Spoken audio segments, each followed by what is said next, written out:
Yeah. It's going to change position. That's it. We rolling? We got the remote. 4, 3, 2, 1. Hello folks, welcome back to the channel. Got Bucky in today, got Lucy over there. It's time for another Sunday show.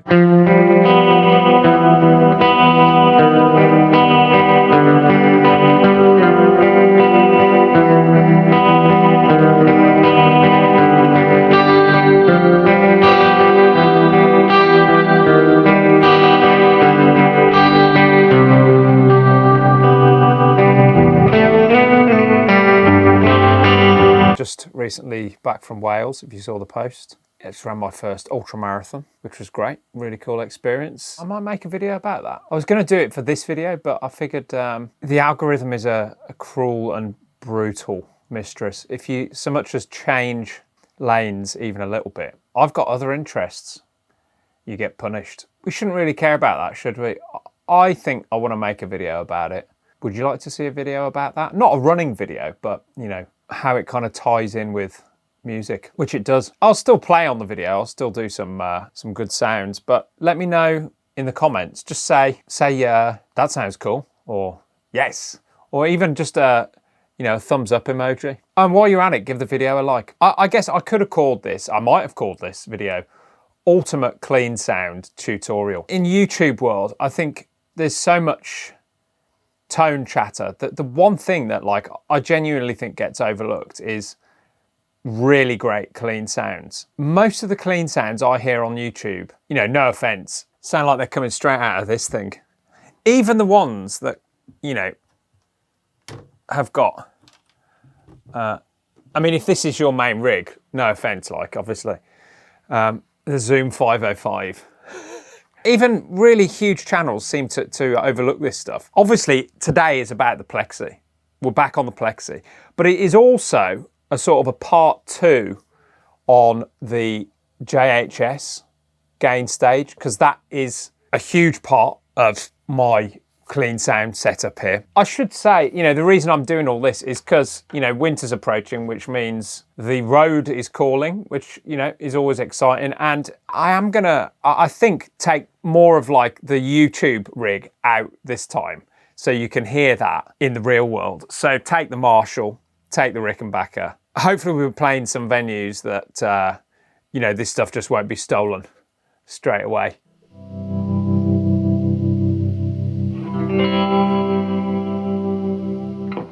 For me, my setup with this stuff, generally speaking, centers on layers of gain and EQ. Everything that I have in the chain, drive-wise or otherwise, is either gain or EQ, or usually both. I like pedals that sort of do a bunch of functions. So we're going to just get straight into it today, because there is quite a lot to discuss. There's some quite deep concepts, you know, even people that, you know, maybe are quite happy with their clean tone, I think are going to get something out of this today. The first thing we need to do is talk about the amplifier. So I'm going to go over to the amp and just briefly talk you through what's going on. We've got a very different EQ to the last time you saw this amp. You've got the normal's at around 6, high treble is just under 4, treble just below midday, middle just the other side of midday, bass is all the way up, presence presence is about the same as treble, isn't it? And you can see I'm plugged into the normal channel on the low input and jump in from the high input of the normal to the low input of the high treble. And I'm on the low power setting today. And that's the first thing we'll do. Let's just have a look. Sit down, shall we? Nice. Yeah, 50k is a long way, let me tell you. It was 55k. We got lost. Let's go down there. First thing is, let's go right back to nothing. Let's turn absolutely everything off so you can hear exactly what's going on. There you go. That is just the amplifier. Sounds really cool. But it's not particularly exciting, you know, like if you turn most amps on, it's probably not going to sound too far from that. The secret here, the key here, is to know what you need to do before we get anywhere near like effects, what you're trying to achieve with your gain. So in other words, how far you're actually trying to push the gain. First of all, there's two things that I do on the Boss that are on virtually every patch, and we're going to just do that straight away. So clean boost. I'll show you the nothing again.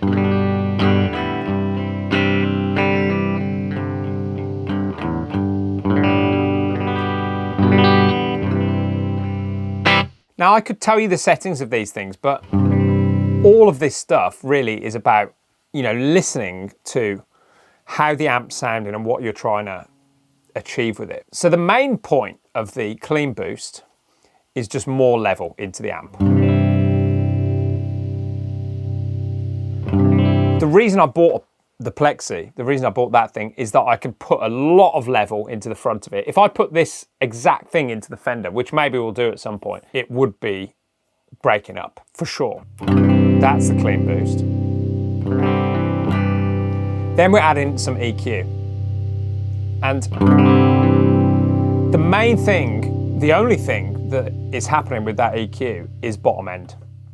Now you saw on the amplifier, the bottom end is cranked. The one area I think that an amplifier, that small amplifiers are obviously going to be lacking, caught lacking, is in the low end. You know, if you've got a 1x10 speaker, you're probably going to need to exaggerate the low end on the way in to kind of get a fuller sort of rounder sound, or at least some warmth to it. So I'll turn that EQ off and I'll just turn it on for you. Here it comes. You can hear that immediately, can't you? And that actually is the bass tone. That is always on, all of that stuff. So I'm adding more bottom end into that than the amp will give me, but that's fine, you know. What I like about the controls on that thing, as I've said before, is that you can crank them all the way up and they're still not going to they're not going to be too overwhelming. So there you go. That's the first thing. The next thing that you want to get to is the Keeley compressor. Now, I have been asked to do a little, a little video of that guy, and I think I will do that.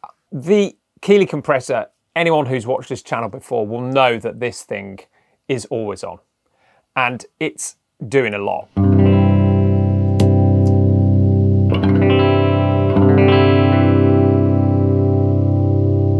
It is a better button. I like better buttons. Quite hard to say. Now obviously that's louder, it's adding quite a bit of level. It's kind of not actually, it's not adding loads, but it seems to be, because it's getting fuller. It's getting warmer. And it's getting a little bit brighter there. And I'm not actually using that much compression, but it's just enough that if you start breaking up chords,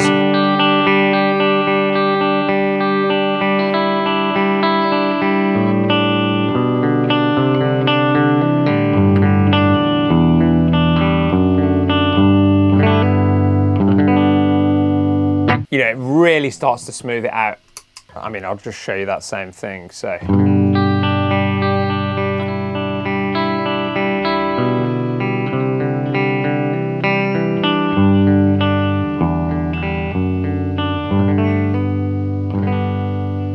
Just makes you sound better. You know, why wouldn't you do that? Why wouldn't you want that in your life?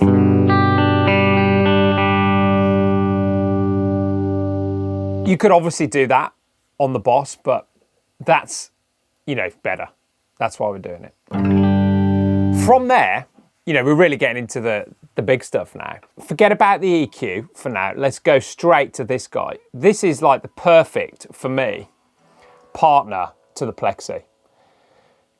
I'm not sure what I ever did before this, but I realised that not having something other than the hotcake and the EQ, kind of a midpoint between those two, was actually a kind of a hole. You know, you find these things out and you sort of realise that something that that you've been trying to do for a while, pushing and pulling at the things you've already got, when actually the things that you had on the board in the first place were not any of them perfectly suited to that sort of task. Now, this again has become a better button.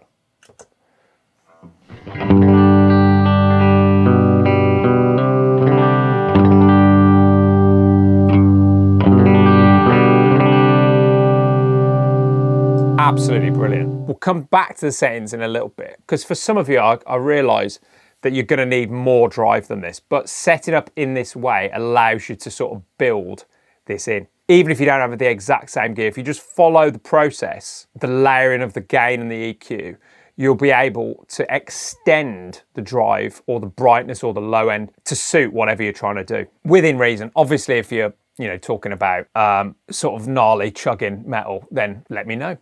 Might work. Don't be fooled, it's not just louder.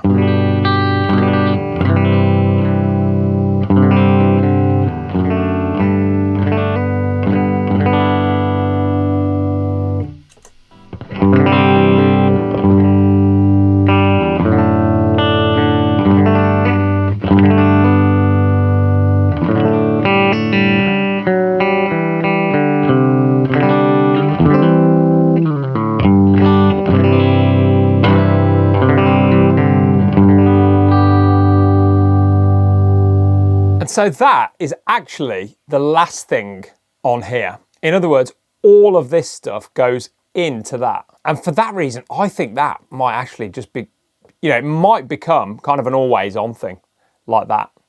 It's so subtle and allows you to just massage things, in a direction that's really cool, and there's loads of gain. So if you want to push things volume wise, you can. So that's the second layer of gain and EQ. This is incredibly clean. If you want to take that clean sound to, I guess, like the edge of clean, that's where your overdrives come in. And on here, we've got two flavors. Here we go.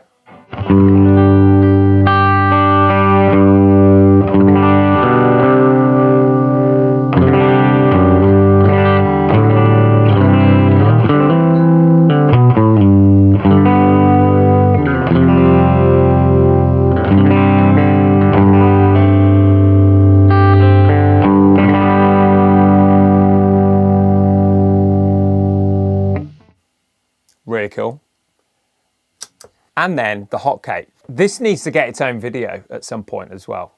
There's precious little information about the hotcake out there, and it is really good. So this is drive and mid-range.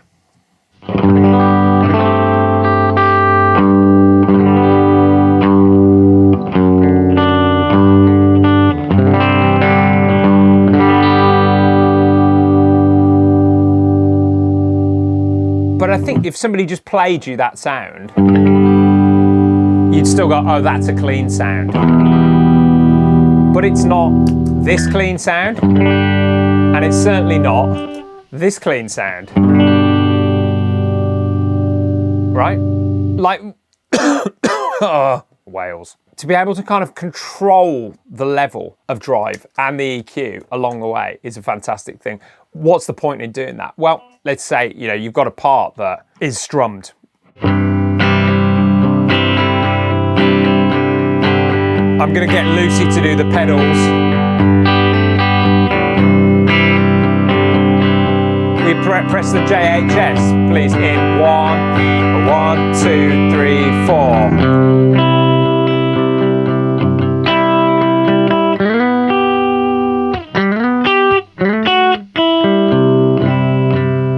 Some hotcake in 1, 2, 3, 4.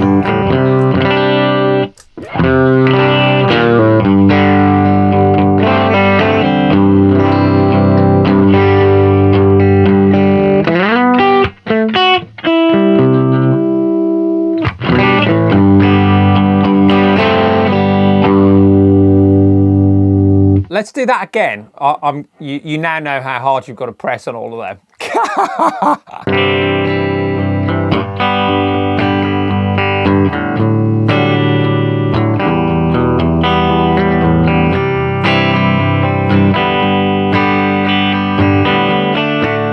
bring the JHS in.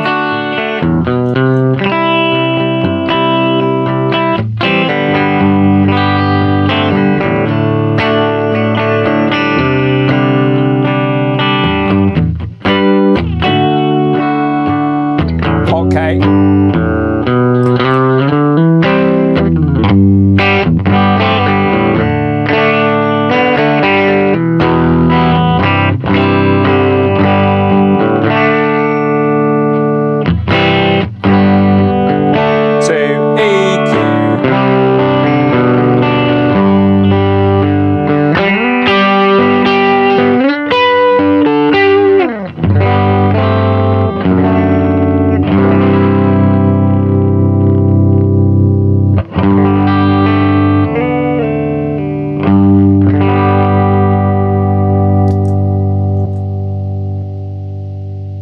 There you go. And obviously we left that on the whole time because that's what I do. Okay, so that's the kind of the basic architecture of this sound. If I am now to plug in another guitar,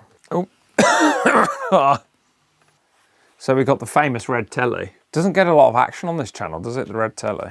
A great guitar.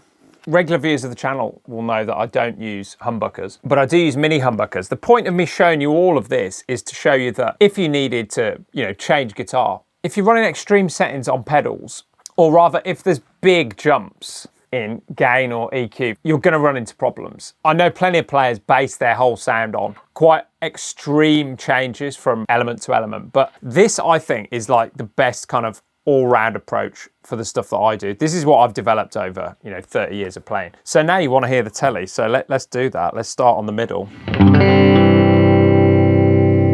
So it just works straight away. In fact, it sounds fantastic.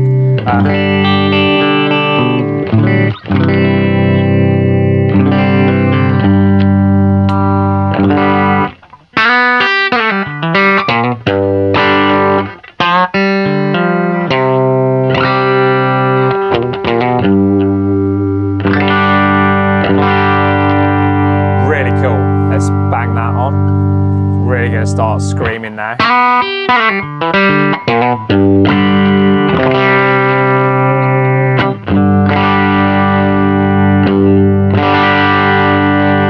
Fantastic. And again, just turn them all off, see what it sounds like at the bottom. Should we do the same little test again? Why not? So here we go.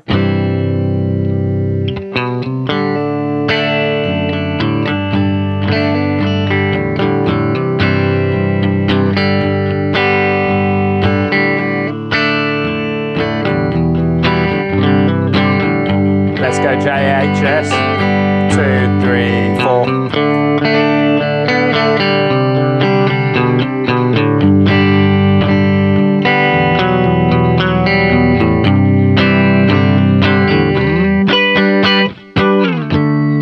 Let's go hot K.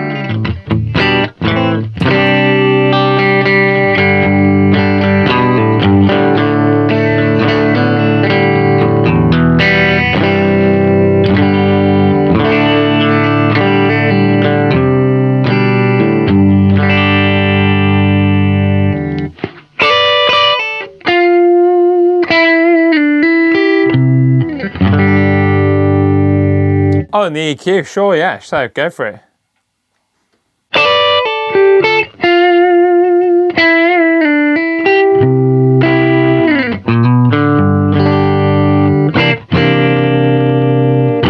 Really cool. Let's go humbucker, shall we?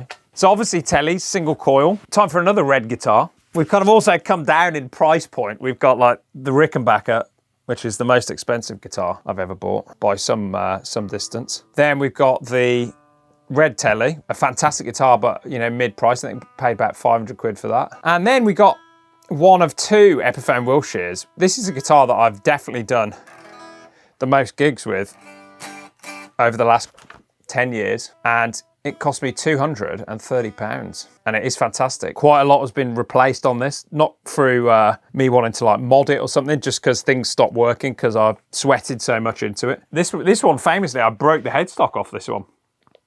Have I told that story on the channel? Yeah, this is, have a look at that. that's got one of them lovely Batwing headstocks. I snapped the thing off. It was clean off, but it was rebuilt by the very talented Jamie Davey, and yeah, works again. Maybe better than ever. Here we go. So, Bosch. Start in the middle, as we did. Just works, doesn't it? So that's straight into the amp. The clean boost and the EQ, as we started with all of them.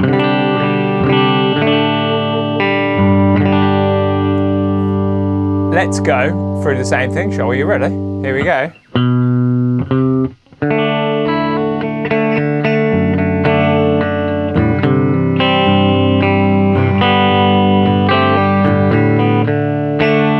Ready for the JHS?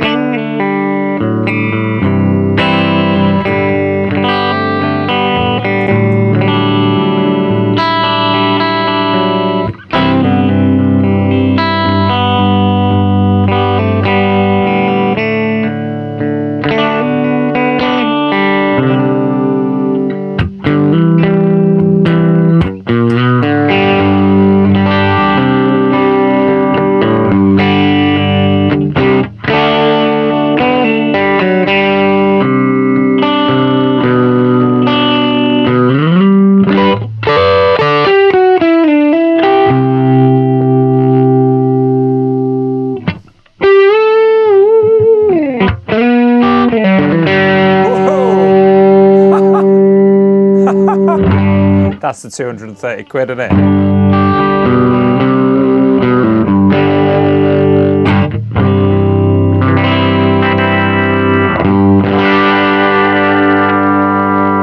There you go.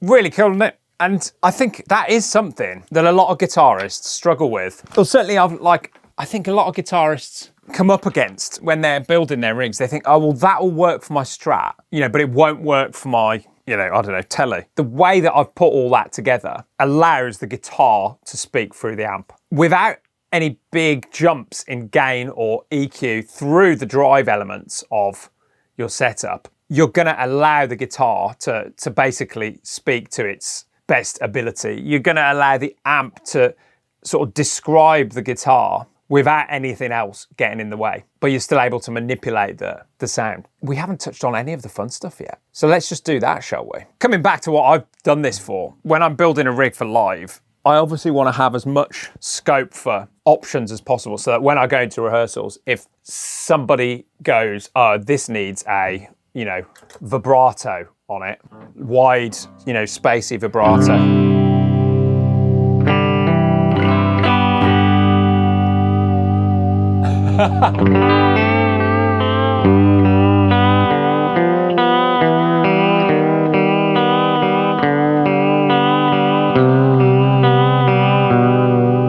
I've got something basically ready to go, and I can assign the switch in later on. I've got so many things on here that I now love. It's almost like I could do with another layer of switching, but you know, I'm not going to go there. So the theory being, if you've set up that front end stuff, I don't want to say correctly because it's not wrong or right or wrong. If you've set up that front end stuff in a way that allows you to build through, this bit is easy. So I've got a beautiful vibrato, which you know, I think that you have heard on the channel. I've got the send return, we'll get to that in a sec. I'm just gonna go through what's here. A tremolo, which is lovely.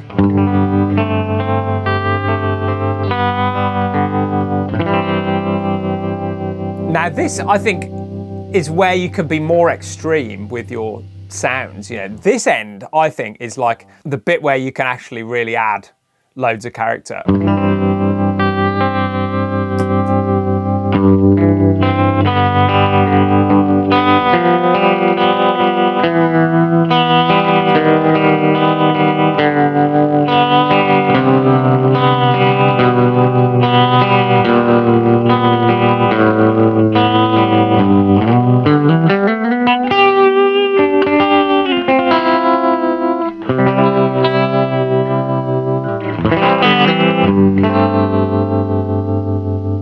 That's lovely. And then we got a couple of my greatest hits. You know, regular viewers of the channel will know these sounds, so I'm not going to like spend too long. But the point is, I have them on here, ready to go. There's the Jeff Buckley chorus, which I always mention in the context of the amps, because with the DI stuff and with the modeling, I always think it's a bit, it kind of sounds too phasey. But with an actual amplifier, it's beautiful. Let's turn the tremolo off.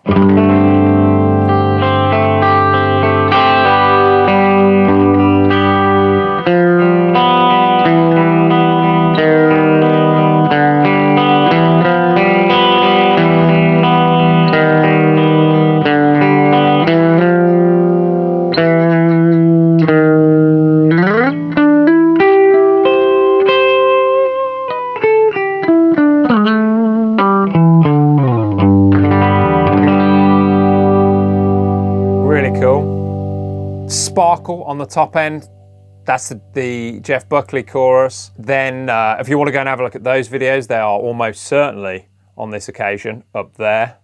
The Johnny Marr chorus, maybe my biggest hit of all time.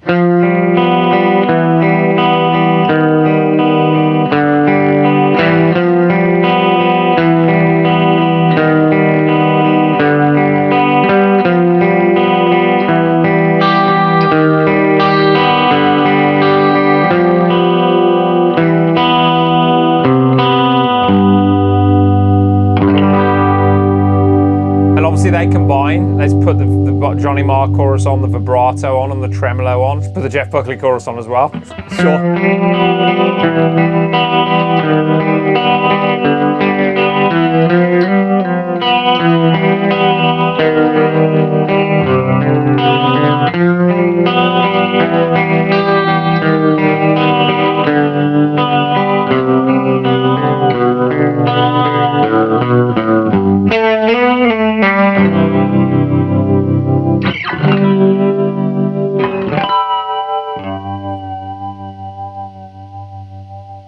And we're getting down to it, gang. As I've said, the only problem I've got now, having really explored this unit and found a good handful of things that I love, is that I could definitely, I mean, in an ideal world, I'd just have them all accessible. So I'd have like 1, 2, 3, 4, 5, 6. I'd have 6 or 7 switches instead of the 3. If anybody's got any recommendations of how, is that possible? I've no idea. 7 switches, yeah, that'd be great. Sorted. Spring reverb, really cool.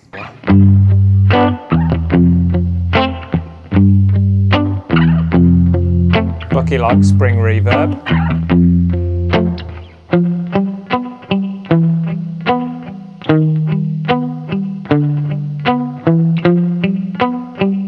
So that, again, probably that'll be, I'd just leave that on, I think.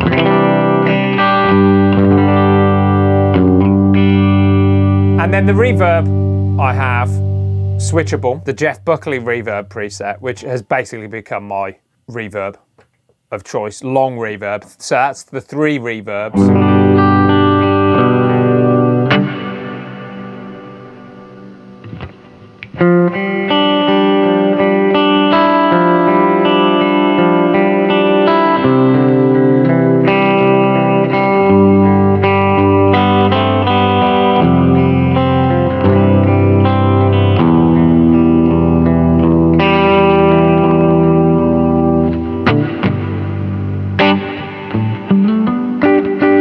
The thing that is ideal about this situation is that if you wanted to stretch the gain parameters, you can. So you could gain up any stage in the chain. You gain up there, there, there.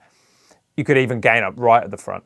You could brighten or darken any stage of the chain. Let's just darken right up. That's actually really nice, isn't it?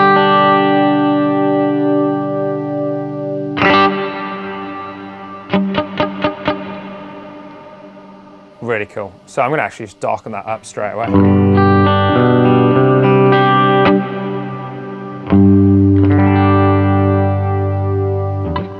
You can change every element. You could say, okay, we're going to go more gain right on the end before it hits the amp, or you could go more gain in the middle of the chain so it's hitting a different pedal harder, depending on what you're trying to achieve. Same with the EQ. Let's try that again.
If you've enjoyed that video, folks, if it was helpful to you, please give us a like. It really does help the channel. Subscribe to the channel if you're new around here. Feel free to ask me any questions on any of this. You know, why I set up like I do, why that could be useful to you. And of course, folks, as always, please come back next week for some more.